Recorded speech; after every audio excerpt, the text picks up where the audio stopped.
Assalamualaikum warahmatullahi wabarakatuh. Shalom, Om Swastiastu, Namo Buddhaya, salam kebajikan dan salam sejahtera bagi kita semua. Di sini saya akan melakukan acara pembukaan terkait dengan presentasi atau pembawaan tugas kelompok yang telah kami kerjakan terkait dengan program database.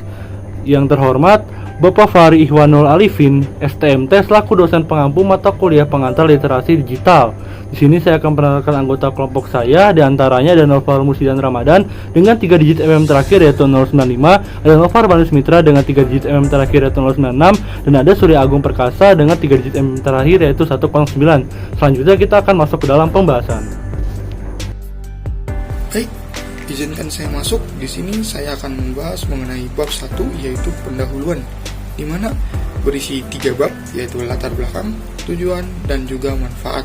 Nah, yang pertama kita akan masuk kepada latar belakang, di mana UTBK sendiri adalah seleksi nasional yang dilakukan melalui tes skolastik berbasis komputer yang bertujuan untuk mengukur potensi kognitif, penalaran matematika, serta literasi dalam bahasa Indonesia dan juga bahasa Inggris. Nah, SNBT ini digunakan sebagai pengganti SNBTN untuk mendorong siswa untuk fokus dalam pengembangan kemampuan nalar dan juga pemecahan masalah, alih-alih hanya fokus kepada hafalannya saja. Oleh karena itu, pentingnya dibuat rancangan basis data dan program dalam Microsoft Access ini agar si calon mahasiswa tersebut dapat memahami alur pendaftaran dari SNBT itu sendiri. Selain itu, pelaksanaan SNBT ini memiliki kepentingan lain dalam pembuatan basis data, yaitu akurasi dan juga keamanan data, di mana basis data ini memungkinkan penyimpanan data peserta dengan terstruktur dan juga terorganisir. Selanjutnya, kita akan membahas mengenai tujuan dibuatnya basis data ini, yaitu yang pertama, menghasilkan laporan terkait ujian dengan cepat dan akurat. Yang kedua, membuat laporan hasil pendaftaran individu yang mencakup informasi seperti nama mahasiswa, NIM, mata kuliah, jenis kelamin, jenis tes, biaya tes, dan keterangan lainnya. Selanjutnya, yaitu menyediakan sebuah sistem yang efisien dalam mengelola proses pendaftaran ujiannya itu sendiri. Dan yang keempat adalah menghasilkan laporan yang memberikan gambaran menyeluruh mengenai jumlah pendaftar dan juga informasi penting yang terkait dengan pendaftaran ujian. Selanjutnya, kita akan masuk pada manfaat, di mana manfaatnya dibuatnya sebuah rancangan basis data ini adalah yang pertama, yaitu untuk menyediakan panduan visual yang jelas tentang struktur basis data untuk pendaftaran SNBT. Yang kedua, untuk memudahkan dalam proses pendaftaran SNBT. Dan yang ketiga, yaitu membantu perencanaan dan pengembangan sistem pendaftaran SNBT tersebut dengan landasan kuat dalam merancang dan mengimplementasikannya dalam bentuk basis data yang efisien dan juga tentunya sesuai dengan kebutuhan. Kita akan langsung lanjut ke bab 2 tentang algoritma dan contoh kasus. Contoh kasusnya itu di mana sebuah universitas akan menjadi salah satu tempat terselenggaranya kegiatan. Nah, berikut ini adalah analisis kebutuhan nih, data yang diperlukan untuk melaksanakan kegiatan SNBT. Yang pertama ada peserta itu melakukan kegiatan pendaftaran yang harus mengisi data sesuai dengan penjelasannya. Yang kedua, ada pendaftaran. Setelah pendaftaran, peserta itu melakukan pembayaran dan juga harus mengisi data yang telah dijelaskan pada contoh kasus. Yang ketiga, pengawas itu melakukan cek biodata kepada peserta sebelum masuk ke ruang ujian. Jadi setelah itu melakukan kegiatan pengecekan atau menepati ruang ujiannya. Yang selanjutnya itu universitas menyediakan beberapa tempat. Jadi tempat itu dipakai untuk kegiatan SNBT yang kemudian pengawas itu melakukan pengawasan kepada ruang ujian yang telah ditentukan, seperti itu. Kita lanjut ke flowchartnya, yang dimana ada mulai, yaitu dilanjutkan dengan peserta melakukan pendaftaran, mengisi beberapa data atau inputnya seperti yang dijelaskan. Kemudian peserta melakukan pembayaran setelah melakukan pendaftaran. Juga diharuskan untuk mengisi data seperti yang dijelaskan. Kembali lagi, peserta melakukan atau mendapatkan ruang ujiannya. Peserta harus menginputkan data kembali, dan selanjutnya peserta ini mendapatkan pengawasnya. Pengawasnya itu mengisi inputnya seperti yang tadi dijelaskan, dan outputnya itu dari beberapa proses pendaftaran atau pembayaran serta mendapatkan ruang ujian, yaitu jumlah biaya pendaftaran, nomor peserta, kode ruangan peserta, kode ruangan pengawas, dan juga tanggal ujian. Setelah itu pendaftaran atau proses kegiatan SNBT selesai, tinggal melaksanakan kegiatan ujiannya. Kemudian ada di ERD, yaitu Entity Relationship Diagram. Berikut adalah gambar dari ERD-nya, yang dimana step ini menjelaskan alur dari kegiatan database yang telah kami buat. Terdapat entitas dan juga atribut-atributnya, serta dijelaskan atribut key-nya dengan ditandai dengan garis bawah. Kemudian ada diagram RID-nya atau relationship-nya dari Microsoft Access seperti pada gambar. Ini juga menunjukkan kegiatan atau hubungan dari setiap entitas. Kemudian kita lanjut ke participation constraint. Kita singkat jadi PC saja biar mudah diucapkan.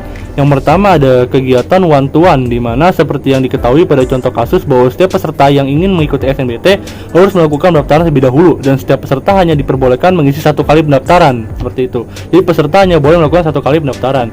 Lanjut ke one to one lagi, yang dimana setelah melakukan pendaftaran, jadi peserta itu hanya boleh melakukan 1 kali pembayaran gitu. Satu peserta hanya boleh melakukan 1 kali pembayaran saja. Oke, kita lanjut kepada many to many, yaitu peserta ke pengawas. Kenapa? Karena banyak peserta yang diawasi oleh banyak pengawas, seperti itu. Kita lanjut ke one to many, yang dimana pengawas mengawasi ruang ujian. Kenapa one to many? Karena satu ruang ujian hanya boleh diawasi oleh 2 pengawas. Oleh karena itu hubungannya adalah one to many. Baik, kita lanjut kepada one to many lagi, yang dimana ini merupakan relationship one to many, yaitu peserta menempati ruang ujian. Kenapa? Karena banyak peserta atau satu peserta itu hanya boleh melakukan atau boleh menempati 1 ruang ujian, atau 1 ruang ujian boleh ditempati banyak peserta, seperti itu. Karena kan ruang ujian ini banyak pesertanya, seperti itu. Ini adalah contoh dari relation model pelaksanaan SNBT. Seperti tadi, ini hanya menggambarkan relation modelnya sesuai dengan entitas yang berhubungan, seperti itu. Kemudian ini adalah penjelasannya. Penjelasan dari relational model ini akan dibahas pada bab 3. Sekian, terima kasih. Saya lanjutkan kepada rekan saya untuk membahas tentang bab 3. Baik, kita akan masuk pada bab 3, yaitu hasil screenshot dari tabel database yang telah dibuat. Pertama ada screenshot dari tabel entitas pendaftaran.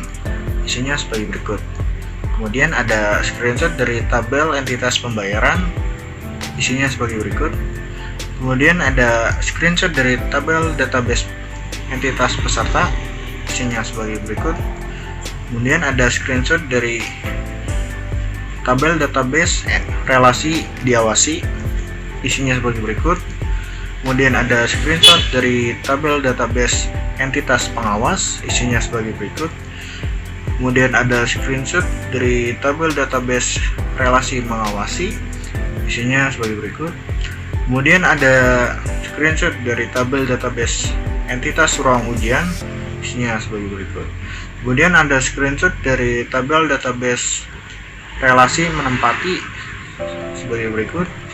Kemudian ada screenshot dari tabel database entitas SNBT. Isinya sebagai berikut. Oke, kita masuk ke screenshot dari form database yang telah dibuat. Oke, pertama ada form mendaftar. Di sini kita diminta untuk mengisi data-data yang diminta. Oke, kemudian kita klik next button. Kemudian kita masuk ke pembayaran. Tampilannya sebagai berikut. Nah, kita isi data-data yang diperlukan. Kemudian klik next button. Kemudian ada form peserta. Di sini kita dapat mengedit foto atau menambahkan data-data yang kurang. Oke, next button. Kemudian kita ke form menempati. Di sini kita dapat melihat kita menempati ruang ujian yang mana. Next button. Kemudian kita ke database SNBT. Di sini kita dapat melihat ID, nomor peserta, kode ruangan, dan pengawas kita nanti. Oke, di sini ada screenshot dari query. Isinya sebagai berikut.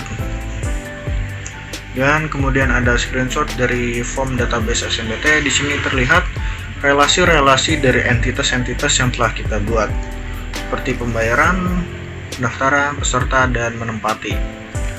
Oke, kemudian ada screenshot dari report. Pada report ini terdiri dari keseluruhan data yang telah kita buat di atas, kemudian kita satukan pada report. Oke, selanjutnya kita masuk pada bab 4, yaitu hasil dan pembahasan. Pada halaman pendaftaran, pengguna diminta untuk memasukkan data sesuai apa yang diminta. Selanjutnya, peserta mengklik next button untuk lanjut ke form selanjutnya. Setelah melakukan pendaftaran, pengguna akan masuk ke halaman pembayaran. Pada halaman tersebut, pengguna diminta mengisi data-data yang diperlukan, kemudian klik next button. Setelah melakukan pembayaran, pendaftar dapat menambah atau mengedit foto profil pada halaman peserta. Kemudian klik next button untuk melanjut ke form selanjutnya. Oke, gambar di samping merupakan form input yang terdiri dari data-data tersebut. Kemudian klik next button lagi. Gambar di samping menunjukkan form dari database yang digunakan untuk menginput data. Form ini meminta data seperti ID database, nomor peserta, kode ruangan, dan data-data lainnya. Setelah itu klik next button lagi. Oke, di sini ada hasil program dari database SNBT dapat terlihat seperti berikut. Gambar di atas adalah report SNBT yang menampilkan informasi tentang pemasukan keuangan dari total jumlah pembayaran yang dilakukan oleh peserta SNBT. Oke, kemudian di sini ada kelebihan dan kekurangan program yang dibuat. Kelebihan. Oke, keunggulan program ini penyimpanan dan akses data yang cepat, kemudahan dalam memanajemen data, fasilitasi penggunaan query atau permintaan data yang kompleks, penghematan waktu dan biaya dalam pengolahan data, kemampuan program yang dapat terus dikembangkan sesuai kebutuhan. Kekurangan program ini yaitu kurangnya fungsi tombol pada form database, keterbatasan variasi latar belakang atau tema, belum adanya aplikasi terintegrasi dalam form, terus ada keterbatasan informasi atau entitas pada jadwal pendaftaran. Oke, selanjutnya akan saya serahkan ke teman saya. Baik, izinkan saya masuk kembali. Di sini saya akan melanjutkan kepada pembahasan bab terakhir, yaitu kesimpulan atau penutup, di mana bab penutup ini terdapat dua subbab, yaitu kesimpulan dan juga saran. Nah, yang pertama, saya akan membacakan kesimpulan dari dibuatnya laporan ini ataupun sistem basis data ini, yaitu integrasi data tersebut atau sendiri adalah menggabungkan data dari berbagai sumber sehingga menjadi satu kesatuan yang terintegrasi untuk analisis dan pengambilan keputusan. Nah, dalam kasus kami, yaitu pendaftaran SNBT, pembuatan database terintegrasi dengan menggunakan Microsoft Access ini akan membantu pemahaman alur dalam pendaftaran SNBT itu sendiri. Selanjutnya, dengan adanya digitalisasi ini juga memfasilitasi akses informasi dan juga mengurangi kesalahan, di mana pada pembuatan basis data ini juga memiliki manfaatnya tersendiri, yaitu meningkatkan efisiensi dan juga akurasi saat melakukan pendaftaran SNBT. Selanjutnya, saya akan memberikan beberapa saran terkait rancangan program yang kami buat, sehingga mungkin yang orang-orang ataupun teman-teman yang ingin menggunakan informasi yang telah kami buat dan juga ingin mengembangkannya lebih jauh bisa tahu apa sih yang mungkin ditambahkan dalam rancangan basis data kami. Nah, sarannya itu yang pertama dari penulis adalah fitur tombol pada form yang perlu ditingkatkan untuk meluaskan lebih jauh mengenai data. Yang kedua, tampilan formnya itu sendiri perlu diperbarui. Yang ketiga, adanya penambahan entitas dan juga atribut pada program dapat membuat programnya itu bisa menjadi lebih baik. Dan selanjutnya, programnya tersebut juga perlu dikembangkan dengan menggunakan SQL untuk mengelola si database tersebut agar lebih terintegrasi. Nah, untuk saran yang terakhir, yaitu teman-teman bisa mencoba untuk menambahkan subform atau subform pada tampilan form yang akan membuat si formnya tersebut lebih baik gitu dalam secara tampilannya. Sekian pembahasan tentang program basis data yang kelompok kami sampaikan. Kurang lebih mohon maaf. Wabillahi taufiq wal hidayah. Wassalamualaikum warahmatullahi wabarakatuh.